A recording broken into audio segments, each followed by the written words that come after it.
कभी बांग्लादेश की मिसाल देना, कभी पाकिस्तान को डिफॉल्ट होता हुआ नजर उनको आना। तो इस किस्म की प्लानिंग, वो तो ये चाहते थे कि अगर हमारी हुकूमत ना रहे तो फिर पाकिस्तान, वो जिस तरह से इनका एक बयानिया था कि खान है तो पाकिस्तान है, मतलब है कि पाकिस्तान तो इंशाल्लाह रहेगा क़यामत तक। बाकी जाहिर है लोग तो दुनिया में आते जाते रहते हैं,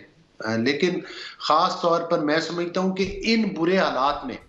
पाकिस्तान को इतने कम वक्त में पटड़ी के ऊपर चढ़ा देना, बेहतरी की तरफ गामजन हो जाना, पाकिस्तान के मामलात में, और जो जो जो उड़ान प्रोग्राम में पाकिस्तान का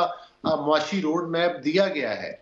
जिस तरह से कि पूरी गवर्नमेंट अपने पेशेंस के साथ, पूरी मेहनत के साथ उसकी तरफ कंसंट्रेशन